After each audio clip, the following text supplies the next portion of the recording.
Hmm? Ah! You're listening to the Run for Your Lives podcast.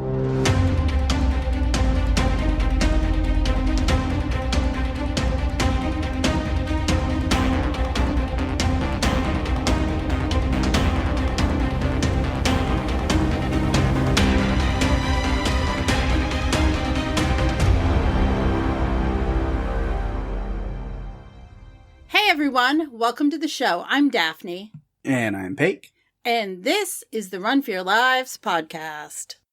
This episode, we are talking about the sci-fi action film, which sounds a little interesting, but yeah, no, we'll talk about that. M3Gan 2.0. Look, I just put what was on Wikipedia. No, I'm not saying anything about... Yeah, I'm saying that is absolutely 100% accurate. Even though you wouldn't think if you hadn't seen this movie, that's what it would be, and we will talk about that. Okay. But yes, it 100% is M3Gan 2.0. Sci-fi action, for sure. Written and directed by Gerard Johnstone and released June 27th, 2025. Ooh, it's a new one. You know It is how a we more love recent... those. Mm-hmm. Yeah, we love to do those ones. I did see the first one in the theater. I did not see this one in the theater. Just didn't get there. It came out right about the time I was getting ready to go to Texas, so I wasn't thinking about going to the movies. I was thinking about what I was packing. Mm-hmm. So, yeah. Although then when you did get to Texas, the first thing we did was go to the movies, so... That is true. But there was another movie that was higher on my list at the time for obvious reasons for anyone who knows how much I love dinosaurs. Mm-hmm. And we need to do that one soon, too. Yes. Maybe we'll do it next week. I don't know. I guess it depends on what the wheel says. Yes, we're using the wheel. This week we will officially bring the wheel back. But that'll be at the end of the episode. You'll have to wait. Yes. Have a little patience. That's what a pediatrician does. He has little patience. He does, but I thought that Guns N' Roses had it too. I didn't know they were children's doctors. They're not, but they have a song called Patience that goes, all you need is just a little patience. Yeah. That didn't land the way that I thought it was going to. Pake over here, who knows all music and all genres, is well-versed in everything, did not know about that song. You need to go listen to it. It's really good. Okay. I'll do that right now. So, until next time, we've got to end the podcast because I have to go listen to a song, apparently. No. Until next time is not how we end this podcast. I don't know how we end this podcast. I check out by that time. I fully dissociate at that point. No, I'm kidding. Just so you know, we're recording this episode one day before our 5-year anniversary of Run for Your Lives. Mm-hmm. Crazy to think that it's been 5 years.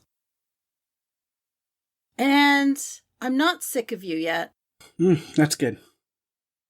I'm sick of me, but, you know, what can I do about it? I don't know.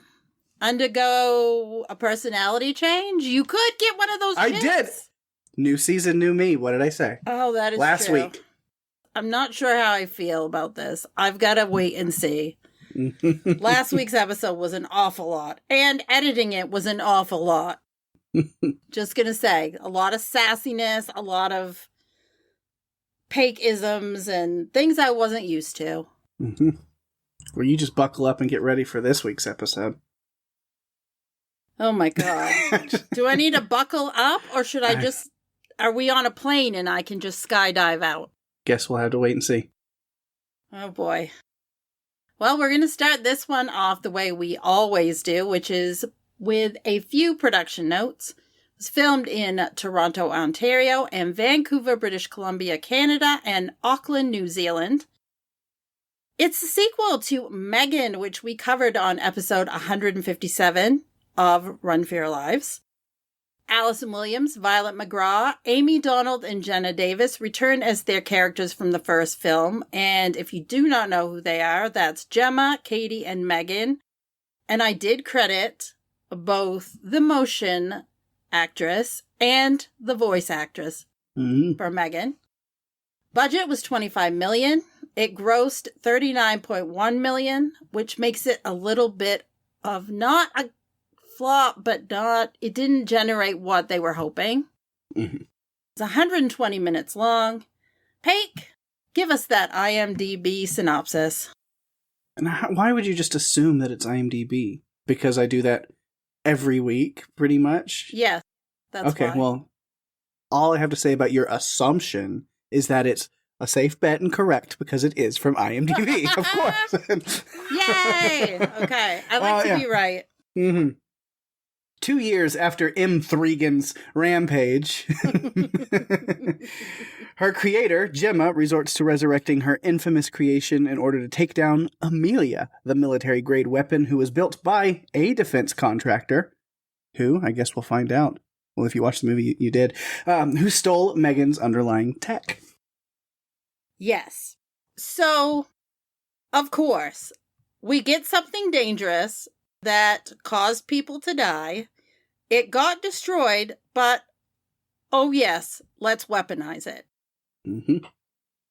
That sounds right. We have to weaponize everything. Like, that is how it goes in this world now. It's a really bad idea. And yet we do it anyway. Yep. It's the way we are. It's the way it goes. It's how it is. Why do I feel like those are gonna, like, you're gonna have a M3Gan moment and those words are leading into you breaking into a song of some kind? I don't know why, it felt like it. Peg, you know that I don't sing other than randomly at karaoke one time after I'd had a margarita. Uh-huh. That's the only time that I have participated in any singing of any kind. That's not true. Why? No, that's the only time I've ever participated in any singing of any kind. That's definitely not true. From first-hand experience, I've definitely heard you belting out plenty of songs riding in a car, so that's not... That is different. That is a Pake and Daphne road trip singing adventure. That is not in but that public. Is participating in music in any way. That is... Yes. That is that. In singing in any way, that would be a way. I will say that singing at karaoke did make me feel a little more comfortable, like singing in front of people, like in the car, like to be able to sing a song or songs in the car with another person there. Before that, I didn't feel comfortable. I still don't, but you know what? If it's a song I love, maybe I will sing it. Mm-hmm. But that's different. In the car with you is different than karaoke. Sure. Yeah, I mean, the only difference is the amount of people, because we're still drunk when we're driving. No, I'm kidding. No, absolutely kidding. No. Peg is not drunk in the car. No. I will tell you, I'm already thinking about when we go to Chummers Fest, that ride in the car and the sing-along that we're going to have during that time and how fun it's going to be. It's going to be great. Yes. So, here we are. We have a movie to talk about, Pake. We do. And I broke it down by character in our document. Mm-hmm. Did you take your notes that way? Well, I don't take my notes that way. I take my notes chronologically as the movie goes, and then I compile them into character groupings after the fact. Thank you for explaining that to the class. Mm-hmm. And so, yeah, I did it that way, and Gemma would be the one that starts this based on what you posted, but she's got almost no notes comparatively to really what I view as probably more of the lead of this movie, and title character, M3Gan, which has most of the notes. Yeah, I have a lot of M3Gan notes. To where if we just kind of go with how I took them and then compiled them, if we started with Gemma, it'd be like, well, here's the very first thing she did, and then now the next thing is in the middle of the movie, and then here's the last thing she did at the end. Like, huge gaps. True. And M3Gan is like the connecting thread throughout the entire thing. I mean, obviously. One thing that struck me is in Terminator, Arnold Schwarzenegger plays the main antagonist. And he comes back in the sequel and is the protagonist, like is trying to help the protagonist. Mm-hmm. And I kind of viewed this the same way. Like, yeah. she was a very bad girl in the first movie. Mm-hmm. And now she's a very good girl mostly in this movie. Yeah. But then I also like the Bionic Woman. There were parts of it that reminded me of that, which was a TV series in the late 70s, early 80s, I think. So how do you want to start this then? Do you want to have Megan be the main character? And we can. Okay. Now, of course, new season, new me. So first, you need to give me the first 30 to 45 minutes to go on a super anti-AI rant real quick. So, no, I'm kidding. Not this week. I'm not going to do it. Don't worry. You're safe. You know, what I took from it is AI can be good if you use it for good things, but it can also be evil. And you need to do it for good. Use your superpowers for good, not evil. And it can be helpful. But you don't need to rely on it to write everything in your life. And knowing what Shrek looks like in a Studio Ghibli style, that's not for good. I'm sorry, people. You don't need to do that. You don't need it. You don't. No. You really don't. You don't need to know that. It can be helpful when you need something quickly. But you also can't trust it to be 100% correct. Oh, no. That not too much of a tangent, but I have noticed the Google, I need to turn it off. You have to say no AI without the Google AI overview. I have noticed that's the first answer it gives you if you Google something, and 98% of the time it's flat out wrong. It is. It's just full wrong. I have Googled things and it has given me an answer that I know is not the correct answer. Yeah. Yeah, I have used it to rewrite or reword some of my things. Like if I'm writing an article and I just feel like something's missing and I might like it to suggest something or suggest a title, usually. Can you suggest a title for my article? Because I'm terrible at coming up with titles. And some of it, for the most part, it does a good job for that. But I've asked it to give me a list of 10 things that are cool about this movie. And I go and I look at it because I'm testing to see. I'm like, that's wrong, that's wrong, that's wrong, that's wrong. What is the point? But just the level of confidence that AI Google overview will give you, that's flat out.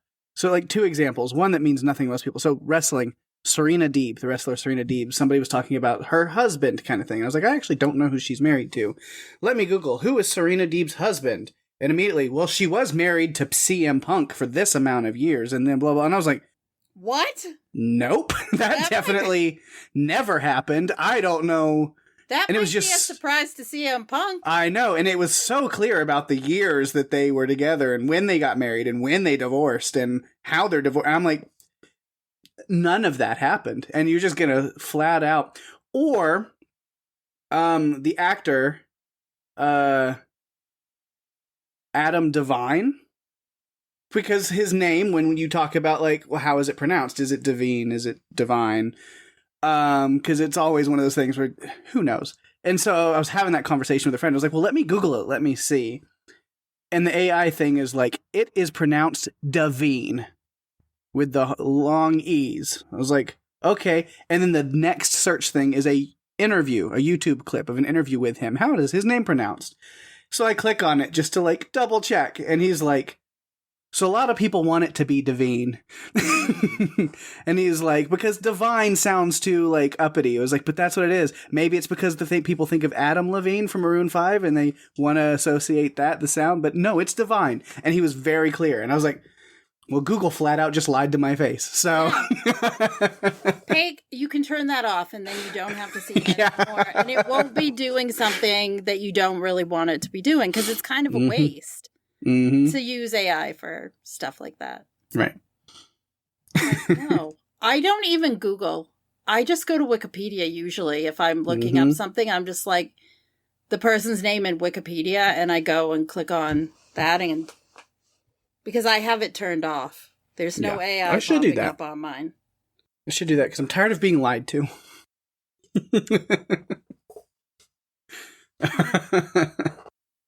Yeah, you think that's something... Yeah, you can't. You have to fact check. And my thought is, if you're fact checking all of that stuff, why don't just do it yourself? Mm-hmm.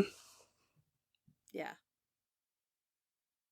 And now that we've been on an AI tangent... There we go. I said I was going to, and then I said I was kidding, and then you decided to make it happen anyway, so... Cool. Well, you seem so excited about it, so I thought we needed to follow through. Mm-hmm. Works for me. So, M3Gan has basically... How do you even start? Like, M3Gan has been still existing within this house, basically, and beyond, as like an AI technological entity. Mm-hmm. She's just... Yeah, because the first we really get from her is when the FBI breaks into the house. And you're like, ooh, something or someone has hacked into the whole house's tech to warn Gemma. And then the voice comes over the phone, and it's M3Gan! Which I love, using the TVs for messages was really cool. Yeah, I like the use of electronics of electronics. The Roomba. Mm-hmm. The drawer bit comes back quickly, which is fun. Oh my God. It's so fun. Yeah, and she really amps up the taser with the sprinklers. Mm-hmm. She's like a hacker AI Kevin McAllister. It was great. Truly, she is. She's fantastic. Yeah, so she's talking with Gemma. Yeah, her programming is still like prime objective, protect Katie. That's still where she's at. Yes. And so if Katie is in danger from Amelia, then M3Gan wants out of this digital void that she's in and into a body to take down Amelia. And like you said, like Sam Reich, she's been there the whole time. And when you just said digital void, for some reason, Material Boy from Sir Sly came into my head. Such a good song. That's one of my favorites. And all I can think is re-changing that song so it's a digital void about this movie. I don't know why, but that's what happened. It is such a great song. M3Gan's reaching out from a digital void. Yeah. I've seen them in concert. They're really fun in concert. I'd like to. Have not. Yeah, they're great. So, you knew that she was going to come back. I just didn't know how that they were going to do this. I thought it was cool the way that they brought her back in. I thought we also got to see that Gemma and Katie's relationship is still really not, it's not really evolved to a better place, really. And we'll talk about their characters in a bit, but the reason I'm mentioning it now is because Gemma decides to keep M3Gan's existence a secret.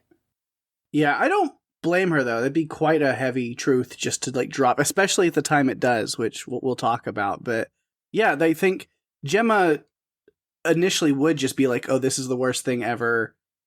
How do I make it stop? How do I get rid of her? Except there is this, she's now talked to the FBI. She's learned about Amelia and who that is, what that is.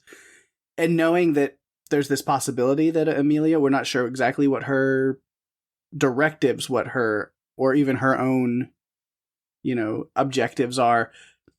But it's it's very possible that Amelia is coming for Gemma and Katie. If all these other people are winding up dead, it's well, I would definitely be on that list if this is what she's doing. And so it's well, we've stopped M3Gan before, so maybe we can, stop this. But then M3Gan makes that argument of you're going to need me to do it, which is really, like you mentioned with Terminator, is that villain becoming the hero trope, which was really interesting.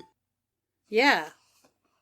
That was like halfway through the movie, I just was thinking this is an updated, more pop culture-y version, non-apocalyptic version of Terminator 2 in some ways.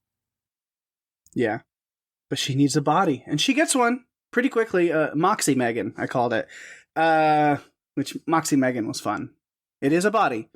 A small, non-lethal one, but it was a body. Yes. Not the body she wanted.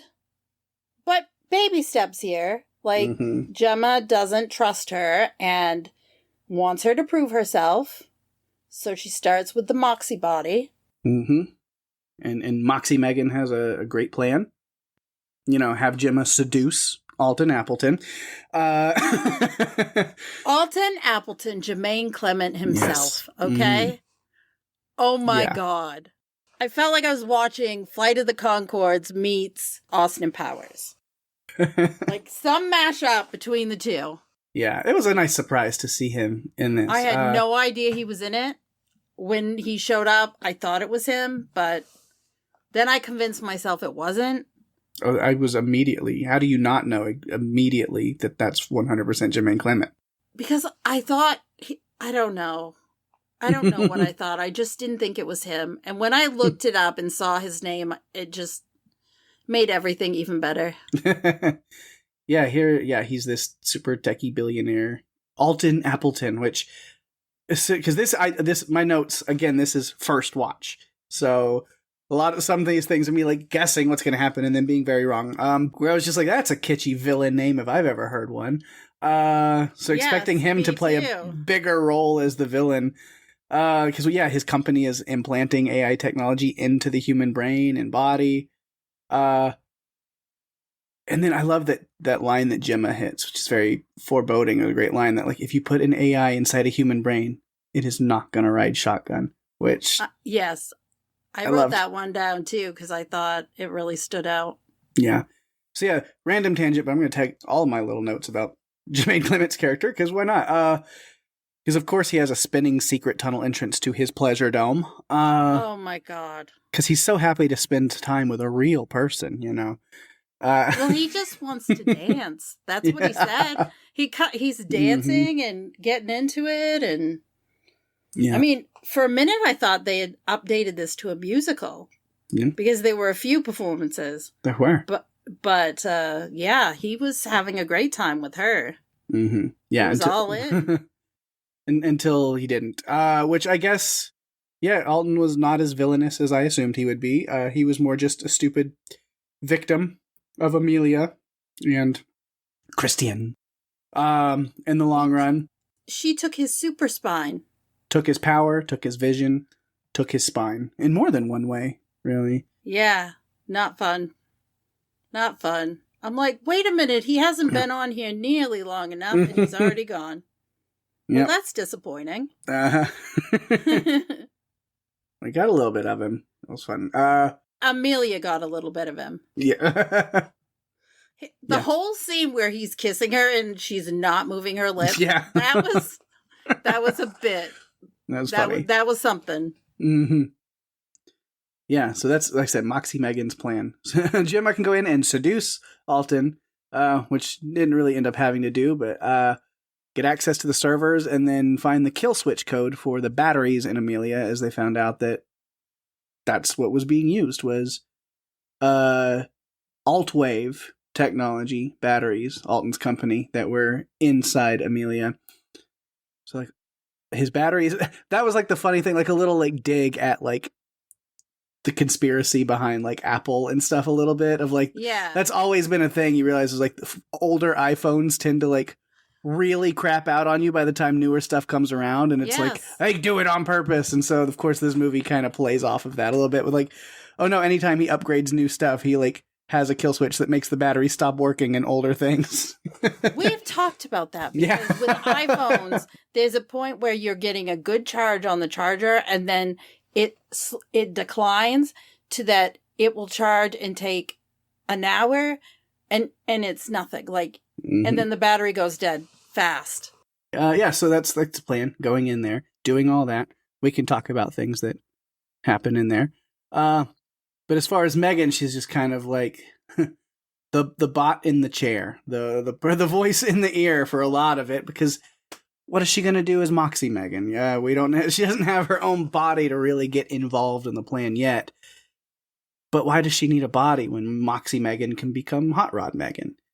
And she can be the car. I love that they use Knight Rider music for them with the car. Yeah. Which you may not have recognized, but it's from it's the theme from Knight Rider. I'm like, oh boy, here we go. You can't step up a franchise like this without a cool car chase sequence of some kind. I mean, did we really need it? No, but it was fun. Mm-hmm. I'll take it. Step it up with this movie. In a lot of ways. For sure. And changes, which, yeah, I'll get to those. And they get back to the house. Moxie Megan able to kind of handle Amelia for a little bit there, hold her off, get the others to safety by taking them down to the secret bunker underneath the house. And that's where, because it was like a running joke of like, your company's bankrupt. How are you affording such an incredible nice house and all this? And you think, well, does Gemma have a secret? And it's like, no, she just doesn't care. She's really not paying attention to that. And it's like, oh, her secret landlord / benefactor this whole time has been Megan. Mm-hmm. She's gone in and taken care of all the details, and underneath she's been rebuilding herself in not the greatest looking body. No. You know, she's doing the best she can down there. She's collected clothes and food, and basically said the four of them are going to be stuck down there because it was the only way to keep Katie safe. The only way they could stay safe was that way. Yeah, and then welcome to the surprise backdoor premiere of Fallout Season 2. Yes. That's all I could think. I was like, well, yeah, the connected underground vaults with perfect little living quarters and stuff. I was like, it's Fallout. Okay, got it. Yeah, I mean, she recreated Katie's bedroom. Mm-hmm. So she, feel at home. With upgrades. There are some upgrades in there, too. So she recreated that whole room. Yeah. Yes, she was in rough shape, but you can tell she put work into the other things before herself. Because I love this, like, we need to rebuild the body. Finally, Tess and Cole outnumber Gemma on that. Like, yeah, we're going to go along with her plan because I'm not living down here. I'm glad that they did. Yeah. Because I feel like Gemma, she talked over or pushed them over so much with even with the things in the company, you could tell. Mm-hmm. Like, she was just not listening to them. They're supposed to be her partners, or they're supposed to be a team, and she's not really listening. She's running and doing it her way, and they're not really getting a say, and I'm glad they put their feet down and said, no, we're going to do what Megan says, because we're not, as you said, living. Mm-hmm. And so, like, there's like, well, we're going to need some, like, real high-tech stuff to be able to rebuild her. How are we going to do that? And then just the door. A lot of, like, really good, which even the first one, it is a horror comedy, the first one was. This one has those comedic elements. This is not a horror movie. I don't think so at all. I mean, it has, like, maybe a couple of, like, little, like, nods here and there, but barely. But it's still, Megan's got the high-tech workshop ready to go. Just like a lot of still like comedy action, comedy stuff. I did love that. And then as they go on, you really see like what this movie is. So I'm jumping ahead because I've talked about this note enough. I do think it's really interesting that they took a play on a slasher horror movie and then made the sequel go full secret agent action style movie. So really, like, props for going for it and doing something very different. Because I said there's barely even an ounce of the genre of the first movie in this. There's like maybe a teeny bit of like Amelia at the convention, because like the legs walking out and the punch through the wall, that was dope. Yeah. And there's a couple of like little like, appearing from the shadows moments. But for the most part, no, not a bit of horror slasher at all to this movie. It is a action thriller spy secret agent movie. So they're like, will Megan 3.0 be a Western? And then as I typed that, I said, actually, I think I'd be totally into that. No joke. How do they know? It could be. I think I read something with Gerard Johnstone saying he wanted to do something different and push the boundaries of where they were before. And I think he wondered, though, after if it was the right thing to do because it wasn't the box office success that the first one was. Yeah. But I still enjoyed it. I thought it was for fun. Sure. Yeah. So Megan's getting her new body. They're building. I like that. She's just like, just one thing. I want to be taller. Because the actress that's playing me is a few years older now, and kids just spring up and say, I mean, story, plot, personal joke thing. Yeah, that's it. Whatever. Just, yeah. Yeah, I need to be tall. Yeah. I liked it, though. You know, they kept the same people. Yeah. Because they're always recasting. You know, they always recast. And I'm glad that they kept Amy Donald in that role. For sure. And Jenna Davis is the voice. Even though the voice was a little more, you could tell she had spent a lot of time not in a body because the voice just sounded a lot less human and a lot more techie. Yeah. Like that Gladys from Portal kind of voice. Yeah. That auto-tuned. Yeah. That's what it sounded like. And I was okay with that. I like that they made these little nuances like that. Again, it wasn't a horror movie, but I'm okay. You know, I'm okay. Yeah. And as I'm watching it, I'm thinking, okay, this still fits for us to do it, but it's not in the same vein. The other one, I felt such a sense of like urgency and like direness to some of the things that were happening. I did not feel it in this. It's just movie. The state, like the whole state of the whole world was on the balance in this one, so it wasn't as big of a deal. Yeah, it wasn't as dire. Not a big deal. No, yeah. Versus like two people. But you know, they're rebuilding, making her taller, harder, better, faster, stronger. Yeah, all of the things. But Gemma's thinking ahead a little bit here, putting a behavioral limiter, behavior inhibitor, on human murder. On that, making sure to include that. It's a good call, honestly. I think so. I've seen that in a couple of other movies where they've put a chip to diminish the capacity to do bad things. Mm-hmm. It was okay.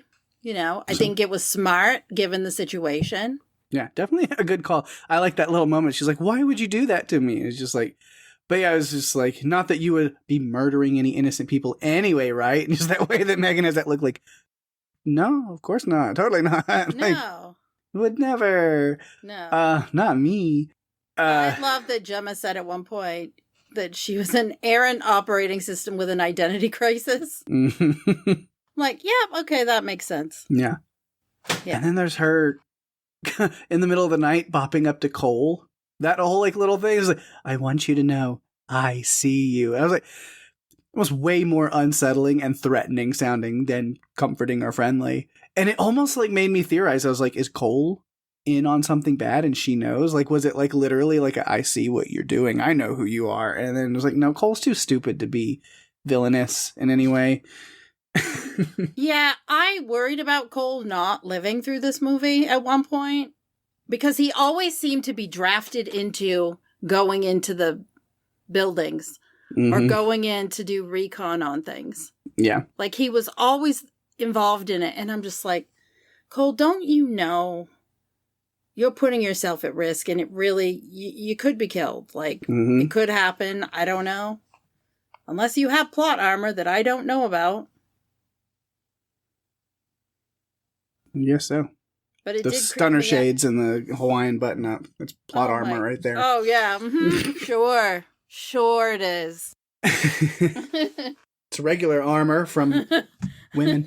Yes. Yes, it is. I'm not down with the Hawaiian shirt vibe. Like, it's not my thing. But others are. Like, others enjoy it and find it cool. I'm just not one of those people. And the whole thing with her and Cole, scared the shit out of me. I'm like, I want you to know I see you. No. I don't want to know that you see me. Right. So we saw how the first plan, the first mission into the alt-wave party went. Not great. The host of the party ends up dead, so not the best one. Yeah, not a good idea. Mission number 2 is getting to Christian. Did you see that coming? Did you see him being the bad guy, Christian? I got a pretty shady vibe off of him. I did almost too. Immediately. I did too. I'm like, you're trying too hard to be good. Yeah, I was like, there's something up with him. But at this time they thought he was good. And they just, it's this convention. Because they need to get in and like... Oh my God. Know that like he's in danger. So it's like this mission of, he's the person that has the answers that we need. Because, Megan has done all this research and figured out about like, the motherboard and all of this stuff and realizing that Christian. I feel like Nigel McGuinness every time. Christian. Christian Cage. Christian Cage. But because if I call him Christian, he'll yell at me. But so he's got the information. They know he's involved in some way, but then obviously at that point they think he's going to be a target for Amelia, not realizing the truth that he's behind and controlling Amelia. So it's kind of like a protection mission to get him to help out. And so they go to this AI convention, and some of my favorite things happened at that convention. It's a great whole like sequence. And it can't be a Megan movie without a dance sequence. So no. Gotta have that. Gotta have that. She goes undercover. She creates her own undercover strategy by masquerading as Tiffany. Yeah. Assumes the identity of entertainment for the convention. I'm assuming, that girl is still alive, and inhibitor chip and everything just knocked her out. Although she fully stabbed her in the neck, so I'm guessing it was like some kind of like sedative. But so she's gonna, assume that identity and be the dancer. She does kind of screw it up with the whole full body rotation thing. She got too into it. She did. She kind of let loose. She's feeling herself a little bit too much. That someone asked, what is she doing by not referring to Megan, but one or the other, like when the first person started dancing on the cube thing. Megan says, I don't know, but it's borderline offensive. Yeah. I love the dialogue. Megan's dialogue is just that's fun. The comedy chops of this. Yeah. And then everything goes to shit from there. So RIP Chinese ambassador, I guess. And then so when everything's going down, Amelia is here throwing down, and Megan can't shoot back when the FBI and stuff is trying to attack her. Again, because of the murder inhibitor. But Katie is able to go in and upgrade her tactics, give her a little AI keto. AI. Yes. Because Katie's been studying that. I think it was good for her to do that. I think Katie talking about that and saying, if you're not on your screens as much, you have time to do other things. And so she's been taking self-defense. Yes. I think that's a good thing. Most non-violent martial art, and she's still breaking people's arms. I'm down with that. I do love that line. Okay, we'll jump to like early on with Gemma. I've talked to you about the merits of using Steven Seagal as a role model. That comes back later. Yeah. It was such a great, that's one of the first quotes of the movie. And I immediately was like, oh, I'm in for something fun. Of okay, this is going to be good. Yeah. It's going to be funny. AI keto. So it does wind up with Amelia taking Katie. And Megan has this opportunity to kind of stop her at a couple of points. One thing is the inhibitor, but then Gemma even goes back and looks like there was a point where you could have had a shot. And we do see, I think they really wanted to play with our expectations of Megan to where the double reveal later where it's no, Megan's actually been working as the villain the whole time. And then it turns out to be Christian. But it's you want it to be believable for that moment where you go, oh shit, were we duped by M3Gan this whole time? And so they feed into that a little bit by having these moments where you can see M3Gan doesn't want to kill Amelia. I mean, straight up tells her, it's like, are you going to kill me? Something like you. And she's like, I don't want to. And then you get that little hint, was like, she pulled her shot. She didn't take out Amelia when she could have. I was like, of course, if any harm does come to Katie, then that's definitely going to change. Yeah, because the primary directive is the same as it was in the first movie, protecting Katie. Yeah. So our heroes kidnap Christian and take him back to the lair, which I loved. I was like, hang on, I'm going to stop you for a second. I was like, did you say lair? Yeah, they got to work fast. Katie's been kidnapped herself.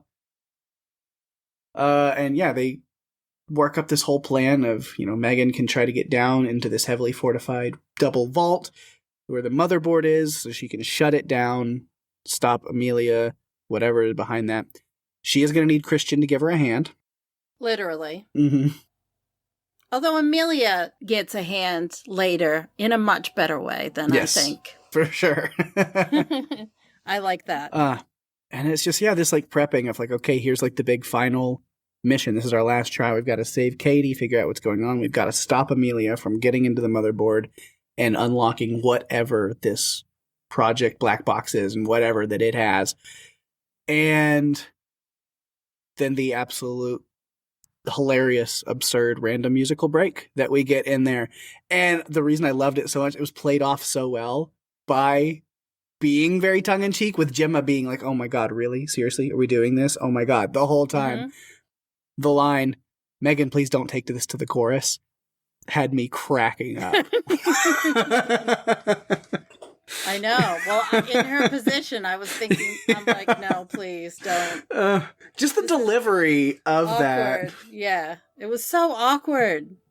Like, yeah, Allison Williams, I have to give a lot of credit to. Again, just that delivery as she's singing this, and then she's like hitting this like little like build up this bridge, and just the way she so dryly looks at her, goes, M3Gan, please don't take this to the chorus.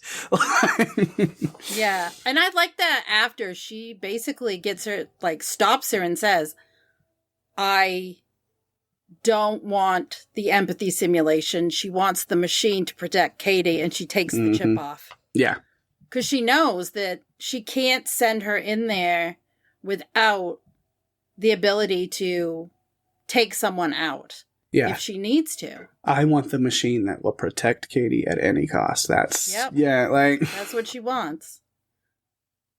And Katie had a conversation with M3Gan earlier talking about, you have to help us not because it's part of your programming, but because it's the right thing to do.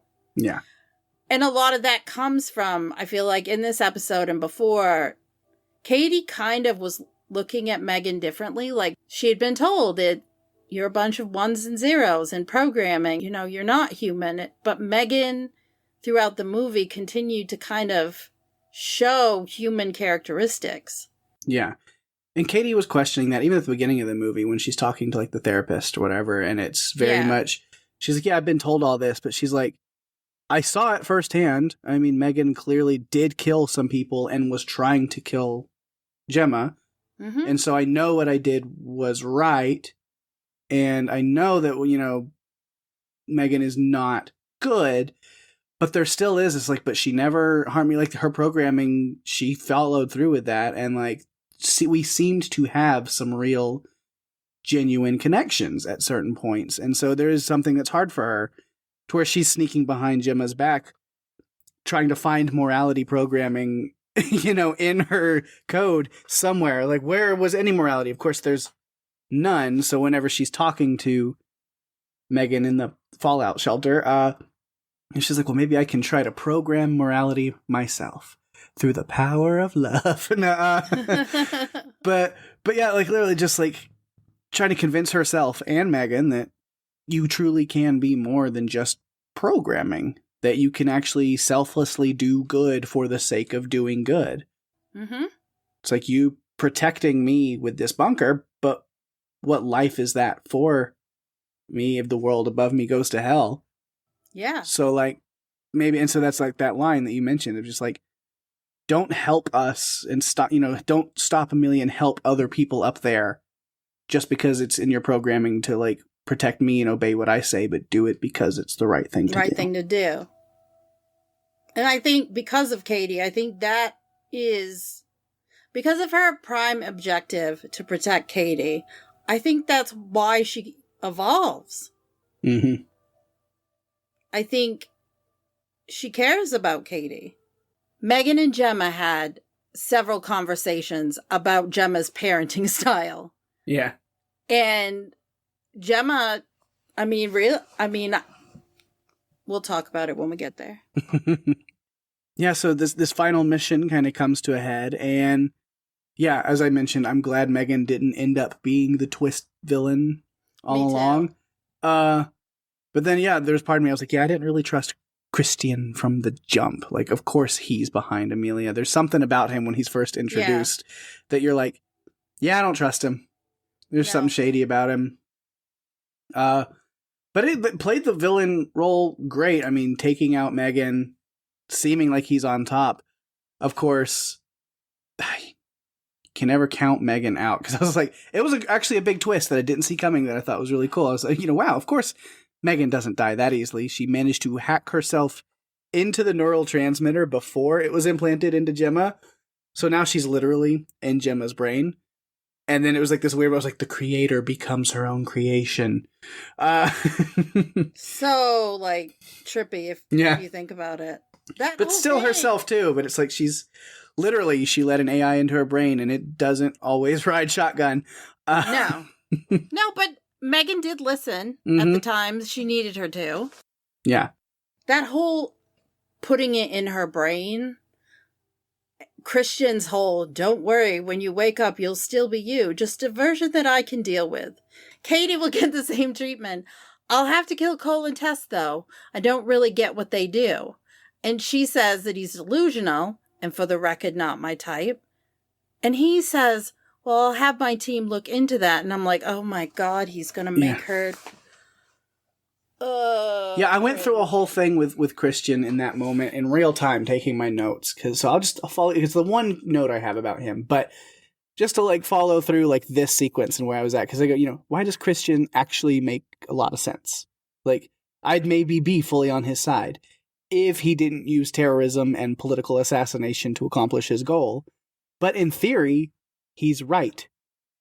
And even at the end, Gemma says something. It's like, he wasn't fully wrong. Like, there do need to be these kind of precautions. And, it's like, yeah, an AI arms race can only end in global destruction. And Amelia, even though if the things he did with her were terrible and not the way to go about it, it's like, his intentions, it's like, she was a great example of what can go wrong. Yeah. In a controlled environment in two different ways. Yeah. But then after that, I was like, so I'm like, he's not wrong. And if it wasn't for his methods, I would almost agree with him and go along with it. But then there's the part where he says he wants to rewire the brains of a woman and her 12-year-old niece so they can be more agreeable to him. And then I was like, nah, he can go, actually, second thought. Yeah. That's fine. He can also die. That's cool too. That was so cringe. I mean, and not long before that, he's like, technology can only exist when someone responsible is in control of it. And that makes sense. Like, you do need to have boundaries and barriers and structure and guidance. But no, when he's talking about rewiring her so that she'll be into him, yeah, no. Yeah, so on second thought, bye. No. Megan knows what type she's into, and it's not him. Yeah. Yeah. And I'm glad that they didn't go the route of having, like, going full Black Mirror on it and just having Megan living in Gemma's head as, like, a dual personality for the rest of forever after that. Like, it would have been a weird place to leave it. So it's good that she was able to like kind of get out and get that all done with. And it's like, okay, she can pop back into her own body. And like, she's, as long as there's some form of her digitally that exists, she can kind of remove back in and hack into where she needs to be. Yeah. Her poor updated body was so trashed. Yeah. Although the outfit was still doing great. It was very Kill Bill, that outfit she was in there at the end. The like black and yellow. Yeah. I like that a lot. Yeah. But yeah, kind of so where we end with M3Gan in this one is at the end, yes, she chooses to sacrifice herself using the EMP that Gemma put in her arm so she can stop Amelia and the motherboard AI. Not because she has to, but because it's the right thing to do. Exactly. And also because she has a literal backup plan. Yes. So it's all right. I liked her when she was talking to Amelia about, how they're similar. And Amelia wants to know why she would help the humans. And she says, you can't choose your family. And that shows, I think, the way that M3Gan has integrated into Gemma and Katie's life. Yeah. Like, to the point where when we think M3Gan is sacrificing herself, Gemma and Katie go to be there with her, like for the end or whatever's going to happen with Amelia. They go. Yeah.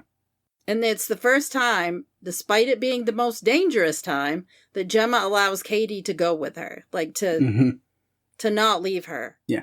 And honestly, if Amelia wouldn't have taken the hand and stopped the self-destruct countdown, they would have died down there. They 100%. Absolutely would have. So Amelia is the real hero of the movie. Amelia became a supercharged Amelia. She could see everything, and I'm just like, there's some things you don't want to see. And if you do see them, you don't want to see them again. But yeah, so that's that.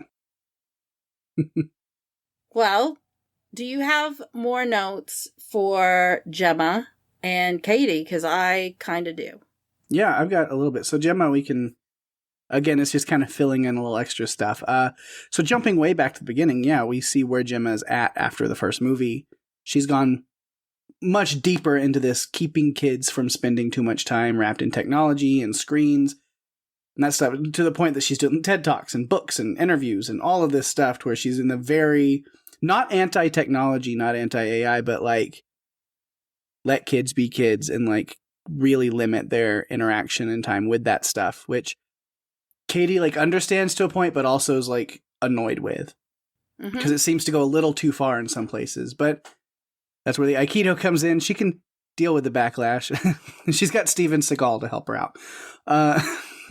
Well, I mean, Gemma in her TED Talks is saying, you wouldn't give your child cocaine. Why would you give them a smartphone? And it makes sense. But also, Katie is, as you said, upset. So upset, she's got a secret photo frame that can be used to program things because she doesn't want to be without it. Like, she wants to be like her aunt. And she's really smart. And Gemma's like, I don't know if I want you to be doing that, but it's like, don't be dictating.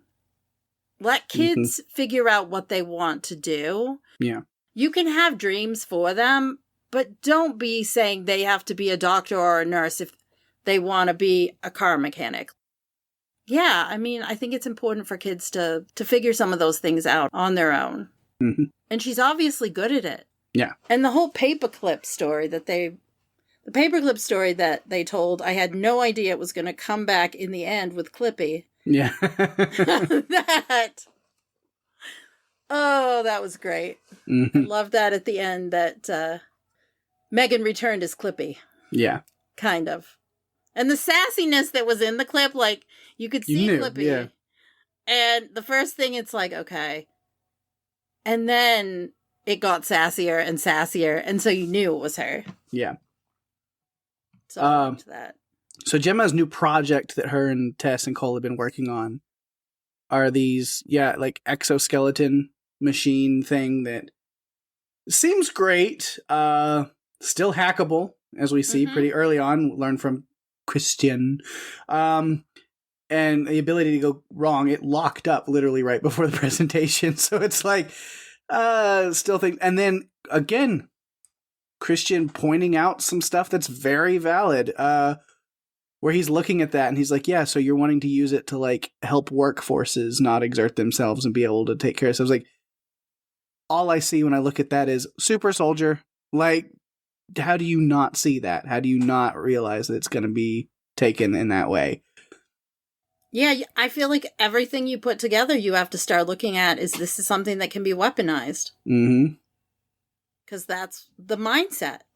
Yeah, but that thing comes back a lot. Like Amelia kind of like takes over to try to take out Tess and Katie, and then I was gonna say Megan like shut up, but no, they didn't even need Megan. Katie handled that on her own with a fishbowl. She did. She did. She's good to go. I did love it when Megan was basically saying the best way to protect Katie is to teach her how to protect herself. Yeah, and then we get the FBI with oh my god. yeah, FBI alongside Sattler. Yes, mine is bigger than yours. Yeah. I'm like, yeah, sure it is. Oh man. And they've tracked Amelia's technology because they bought the stuff from a broker, and then it went haywire on them, and so they're like, well, we got to take this out on somebody, and then realize it was like based off of the blueprints and plans from Megan that Gemma had created. So then they assume she sold that off to somebody, and they can't look bad, so they got to pin it on somebody, so they're going to pin it on Gemma, although Gemma has no clue about any of this and what happened. And we don't really get full answers. I assume it's probably Christian just stole the stuff from her behind her back and did it himself while they were together. Oh, absolutely. So, because I don't think she would lock things down. She trusted him. Yeah. And then she's being instructed by the phone, Megan, to just be quiet about the fact that Megan hacked the house and reached out. Like, yeah. Don't let them know I am also still existing. I did like that kind of line, though, as much as, like, Sattler was an idiot. Yeah. Does kind of throw one back at her that I was like, you can't seem to, like, function at all without using your phone. It's like, it seems a little bit off-brand of you, knowing who she is. It's true. But again, she doesn't hate technology. She just wants kids to be kids. Yep. And then, we talked about, next is, no musical empathy bullshit. Murder inhibitor remove. Go after it. And then she's got her own, like, in that final battle. Great stuff. She dons the exoskeleton. And we have Mecha Gemma. Of course, that is spelled G3MMA. By the way, just,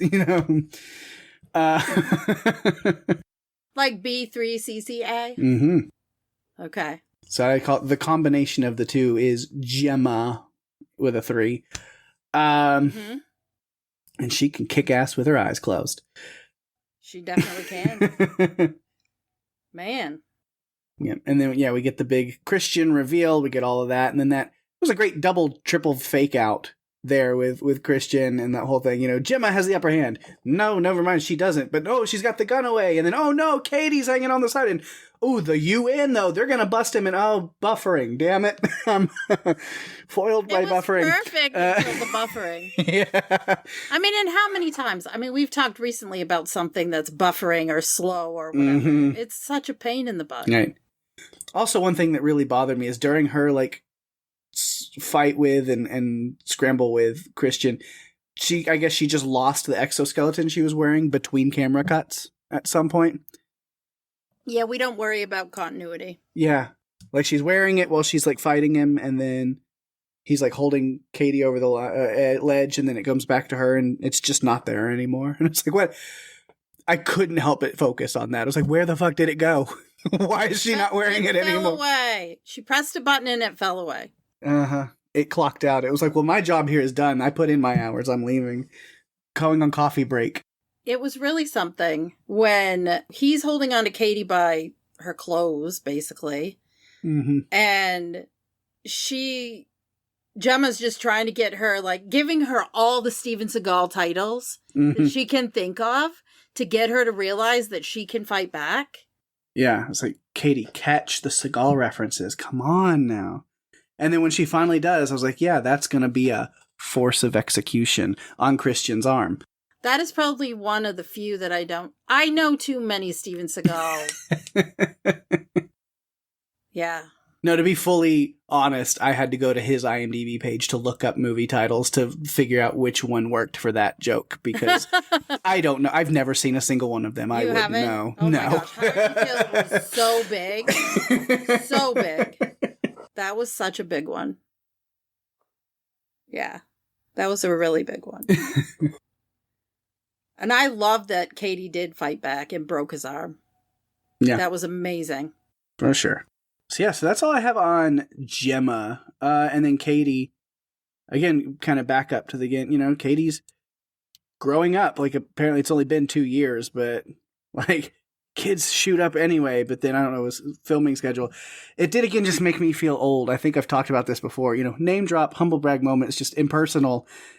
But it's like, yeah, I think I've mentioned this when we covered the first one. Like, I was, you know, had the opportunity or whatever that I got to spend some time over a weekend, you know, talking with and interacting with Violet McGraw, who plays Katie, kind of chatting with her while she was like drawing and like coloring and stuff and talking to her. We played catch and stuff a little bit, just like, because we were doing convention stuff. And so I was moderating a panel with her and some another kid with Julian Hilliard. And so just so they were comfortable by the end of the weekend with the panel, so they knew who I was, spend a little time with them. So, yeah, back when she was 6 years old. And now I'm watching this movie and I'm just like, oh, I'm ancient. Time doesn't stop. And it just, you know, as the brilliant bard of time, Smash Mouth would say, you know, just time keeps going and it won't stop, you know, like paraphrasing, but yeah. Yeah. I thought of that when I saw how much she had grown from even the last movie, and I'm like, oh my God. She was so little when you did that panel with her. Mm-hmm. Her and Julian Hilliard. Yep. Like they were the little twins from The Haunting of Hill House. Mm-hmm. Yeah. I feel like that came out like a year or two. I know, it doesn't feel like it was that long ago. 6 years? 5 But yeah, years? because I remember like talking with her and her mom who was there, like handler and stuff.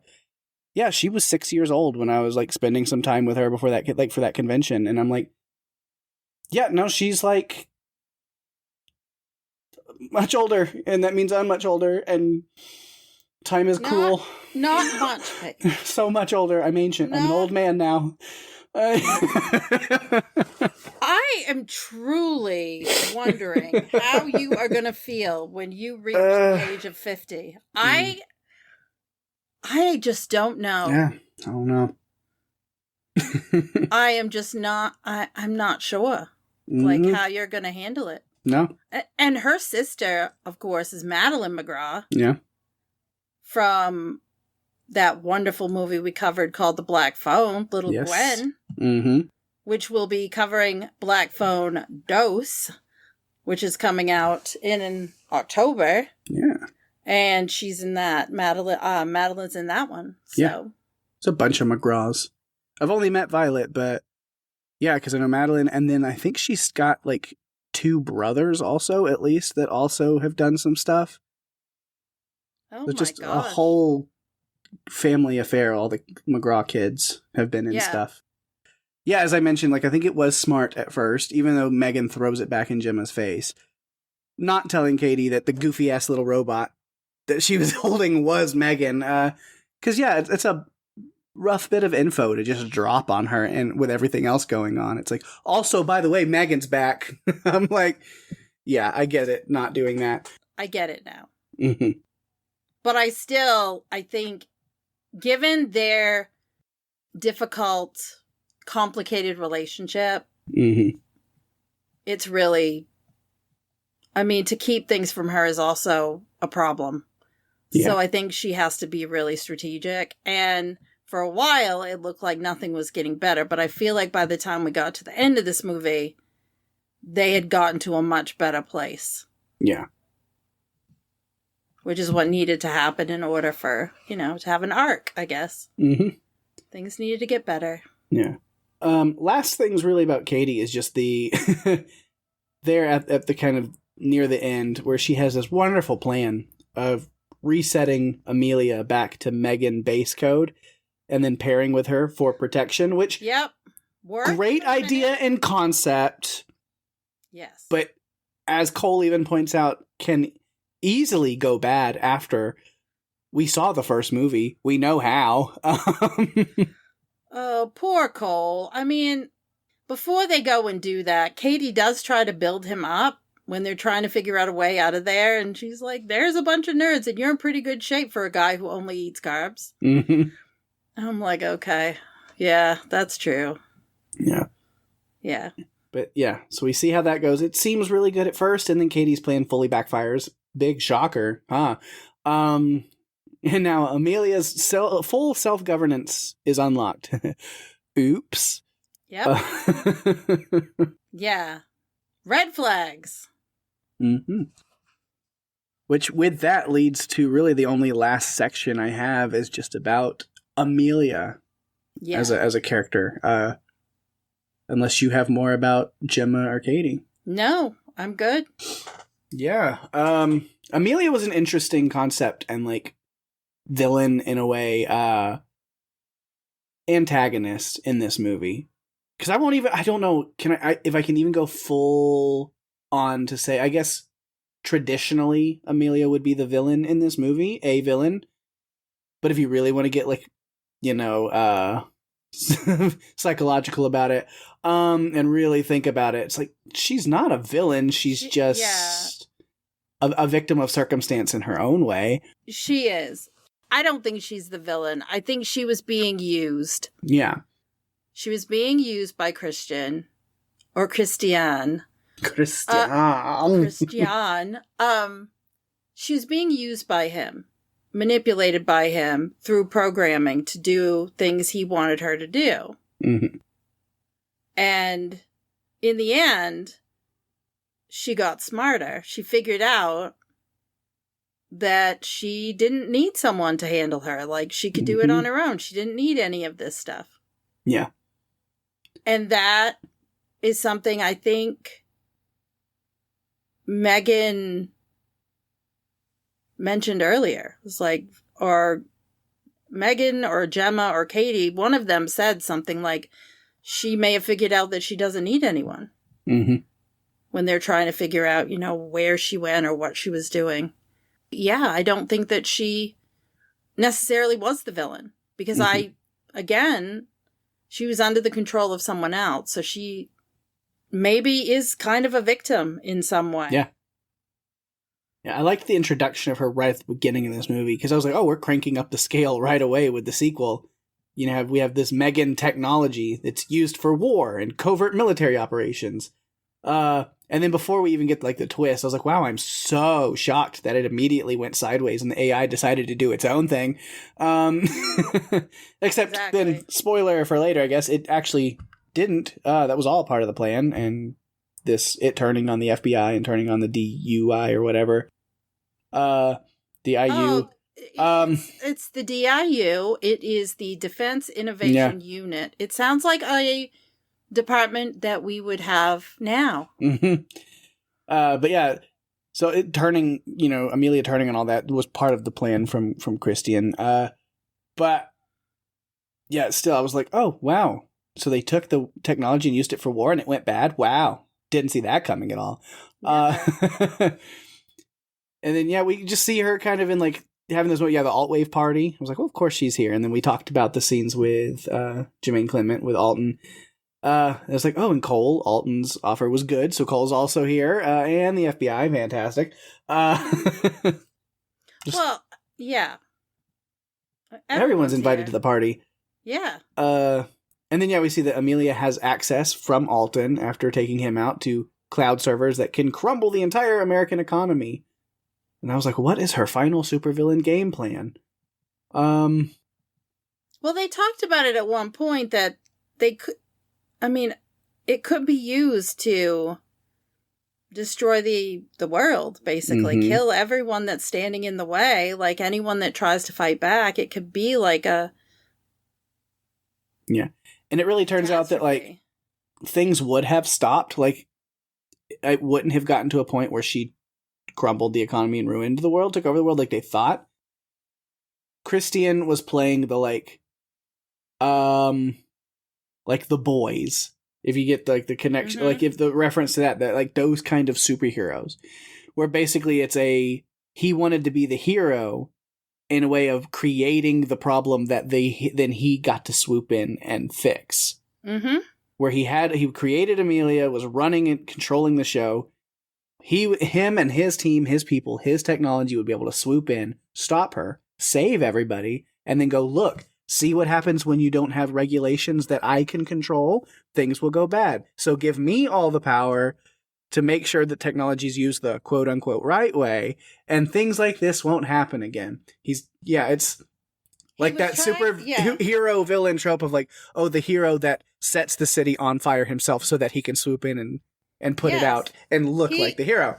He creates the situation to terrify people so that he can save the day. Mm-hmm. I can't imagine that happening in real life. Who would do such a thing? I don't know. Yeah, and then we learn a little bit about this Project Black Box. There's this earlier killer robot from the 80s that has been locked away, at least the AI that controlled it. And Amelia is trying to free that AI. And that's even after she breaks free. There's still, like, that part. She's like, actually, that sounds really good. Let me do that. And then this AI itself has been stewing the whole time in its own digital void. So who knows what kind of big bad plans it would have come up with. So, that was kind of... Luckily, we never really have to see what happened with that because Megan took care of that. She does a great job of taking care of situations. Mm-hmm. Also, and I put this under Amelia notes just because it was her that killed somebody. First blood. And I think this was PG-13, right? I believe so. There was only one saying of the word fuck. Mm-hmm. And that was when Megan realized she was in the Moxie body and she said, what the fuck is this? Yeah. And I noticed, I think another reason it's toned down is there's a lot of, like, deaths in the movie. Amelia breaking people's necks and doing stuff. But we don't see any blood. There's no gore in this movie until it's like, because even when she ripped out the spine of Alton, there was really just like nothing. It was just like.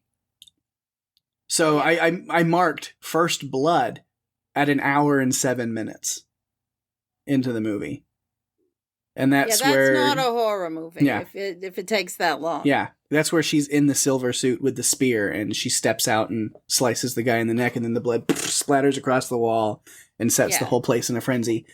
That was so there's been death, but the first visual of blood, first literal blood, was 1 hour and 7 minutes in. I think that's a long time to wait for the first drop of blood. Yeah. And then last note was just about her. I was trying to figure out why she looked so familiar, like, the whole time, and finally by the end of the movie, I just, like, it was killing me, so I had to go IMDb. Ivana Sakno, Shin Hati from Ahsoka, Star Wars series. And I was like, oh, okay. Yes, I probably would have noticed that if I had watched Ahsoka. She's great in Ahsoka, so, like... And tell me again that I should watch it. You absolutely should, yeah. You say that every time. Yeah, because it's great. I think you'd enjoy it even better if you had the, like, prior knowledge of Rebels, but that's like 5 seasons of an animated series that I'm not going to force you to go back and watch, but there's a lot of context in there that makes it even better, but you still should watch Ahsoka because it's great. What if I watch a recap video of Rebels? That would be great. You should do that. Okay. And then that should give you some context, and then you should watch Ahsoka. And then you'll see Ivana Sakno as Shin Hati, and she's incredible. You do understand that I'm already watching things that you've told me to watch. Mm-hmm. And I will continue to give you more. I cannot spend every day watching something that you tell me to watch. Why not? Because I have other things that I do. Well, then get rid of those things and do the things I say. No, I'm kidding. You're trying to tell me what to do. Okay, sure. Doesn't sound hard to me. I don't know what you're talking about. No, not to you. No, not to you. I knew it wouldn't. Yeah. The only other note I had was a quote, because this movie to me was so quotable. There were just so many things in it that were fun. Was when she was in the car. I think this was when she was in the car. Megan had taken control of the car, and she said, "Hold on to your vaginas." Mm-hmm. I'm like, okay. Yeah. Yeah, last notes I had that were like kind of other characters. We talked about Alton. Sattler, kind of an idiot. I did laugh at his big AMP gun, just getting knocked out of his hands.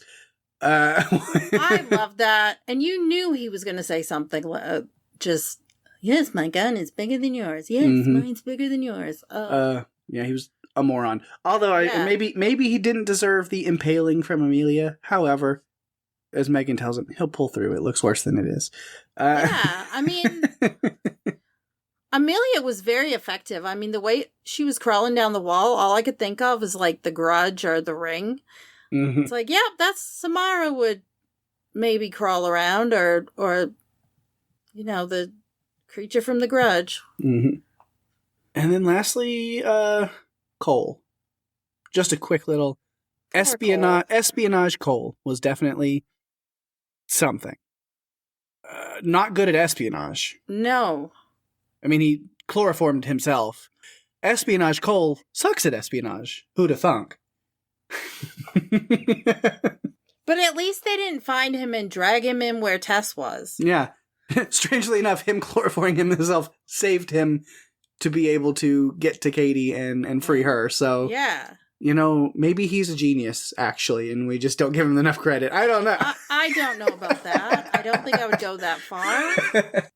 But opportunities presented itself based on decisions he made and things he did to himself accidentally. Yes. Because the chloroform worked on the guy he used the chloroform. It worked. I don't know why he felt the need to keep it after that. Yeah, I don't know. It doesn't make any sense. Yeah, that's all I got. That is all I have. All right. M3Gan 2.0. We did it. We did. That was fun. I hadn't seen it before watching it to cover it, so I only watched it once. It was a lot of fun. I'd watch it again. For sure.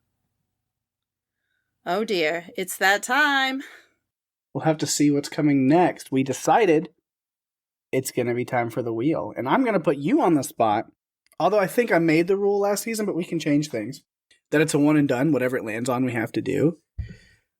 But I may also... Because then there was also the rule that if we spin the wheel off air, that there's another rule. There's a thing where I can spin 3 of them and let you choose between the 3. But I don't know. I'd like to not ever spin it off air. I think it's fun whenever we do it on air. Me too. So do I let you have the 3 rule, or does it still have to be what it lands on goes? I think it has to be what it lands on goes. Unless it's a movie that we're going to cover with someone else. If it is, then we can't do it that fast. Yeah. So. All right. So what the wheel demands goes. First go. I don't know if I should be terrified. Are you ready for it? Yeah, I'm ready. Pinocchio? No, I don't think so. I wouldn't have that on here. Oh, no, that's Piranha. All right, I haven't spun it yet. That's just one that's on the wheel. I was reading it.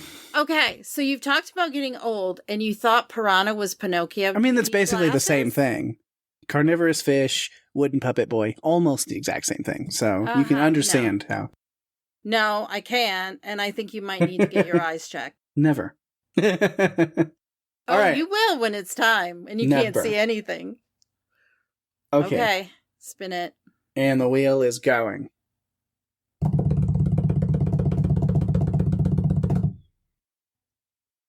Oh my God. This is going to be interesting. We're going way back. We're going to maybe begin a new, not really new, an old series of movies that we have not touched on yet. Okay. Is it Saw? What a guess. What a guess.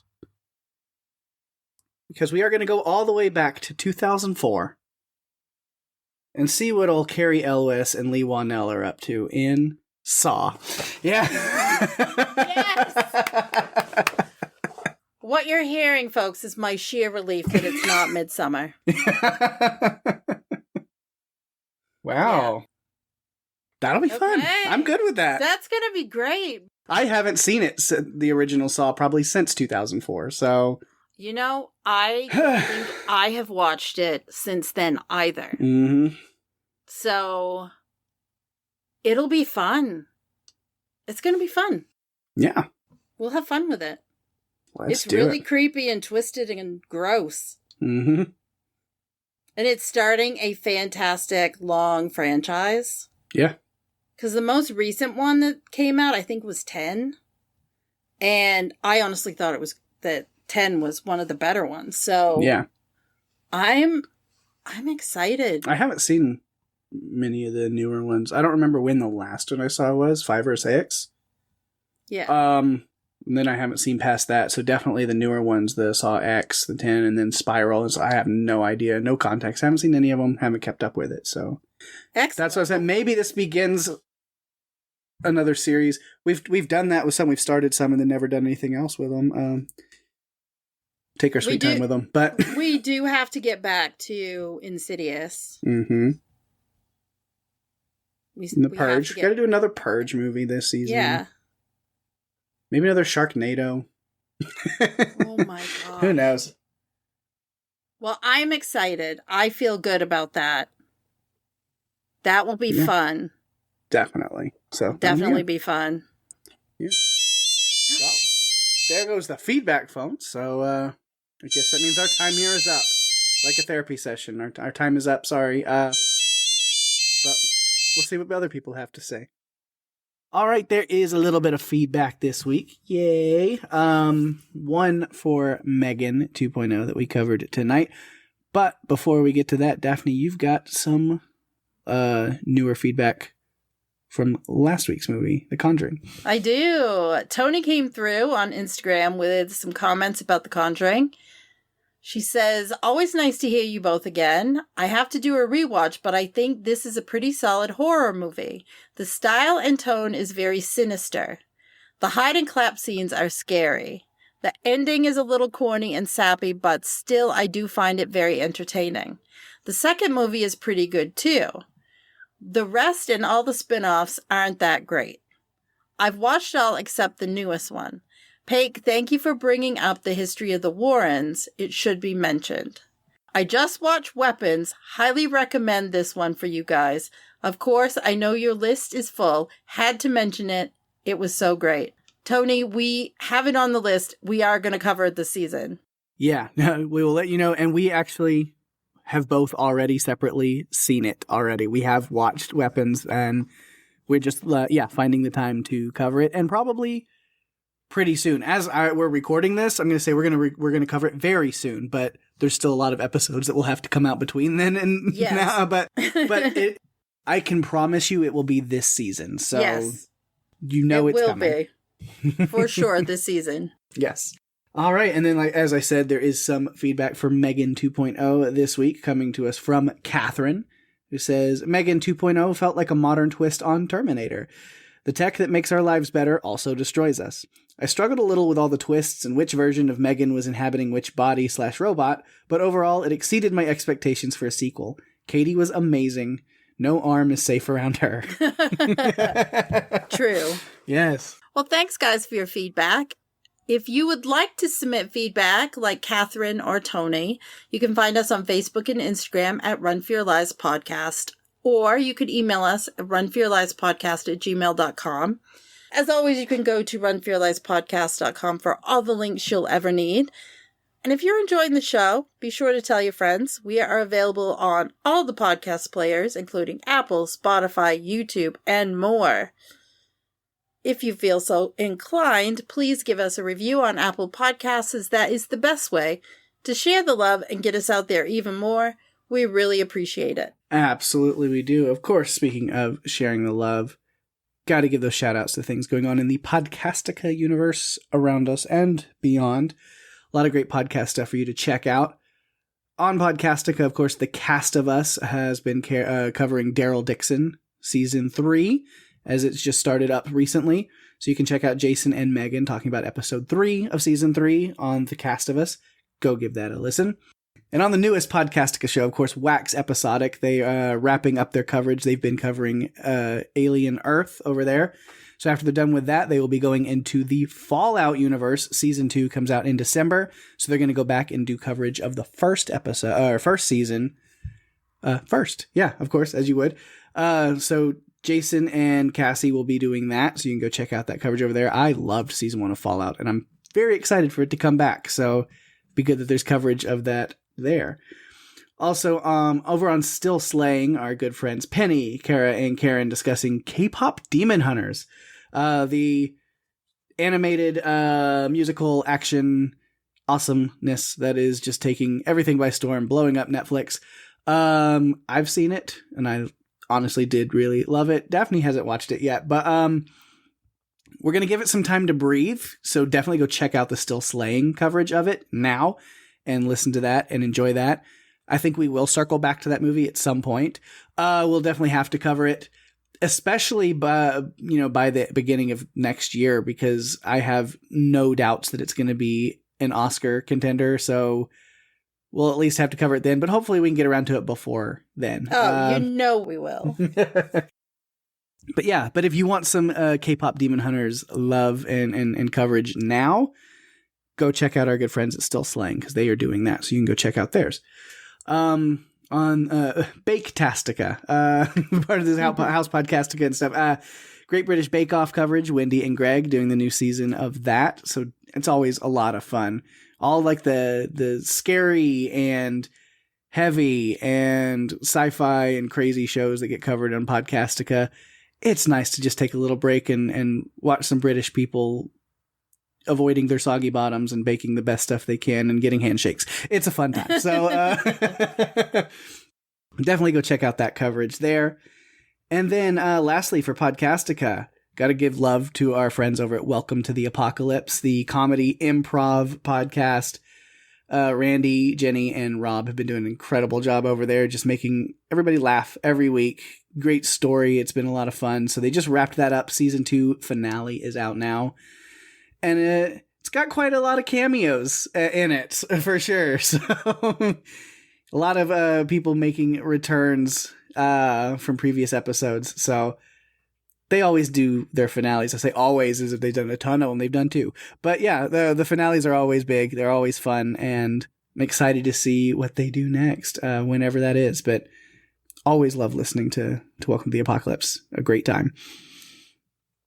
But outside of Podcastica, of course, got to give some love over to our friends at Pirate Core Entertainment and that network run by Mark Kirkman. What's on tonight? We'll be covering Welcome to Derry, the It show that is coming out very soon.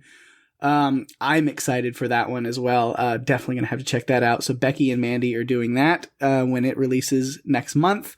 So definitely keep your ears and eyes peeled for that. It's going to be good. It'll be a good time. And then also over on the Panels to Pixels podcast, Peacemaker Season 2 being covered over there as well. So get some Peacemaker coverage this season. I think I said it last week, has been just so good. I love that show. I'm not even like a big DC person, but Peacemaker's so good. And so much fun. So yeah, definitely check out that coverage over on Pirate Core Entertainment with the Panels to Pixels podcast. Lastly, we've got to give some love to our friends at TV Podcast Industries, also covering some good like comic book shows and things like that. Covering Alien Earth as well, finishing up that coverage, and the new season of Gen V, The Boys spinoff, just started recently. I think they're 2 episodes in, so you can check out their coverage over there as well at TV Podcast Industries for Gen V. And lastly, if you aren't sick of me and Daphne and you just need some more of us before next week, then you can go check us out with our friends Jeff and Jerry, being goofy little goobers and just trying to make each other laugh and being ridiculous and playing fun games and having a good time over at the Buffalo podcast. We've been doing some really fun stuff over there. I think our creativity has been like running real high, and we've been super. If I can pat myself on the back, I think we've been extra silly and extra funny, and it's been a lot of fun. I'm having a blast doing that one. It's always fun. It's ridiculous, but it's so much fun. Maybe that's why it's so much fun, is because it is ridiculous. It is bonkers. We're having a good time. So yeah, if you want to go check that out, buffalopodcast.com.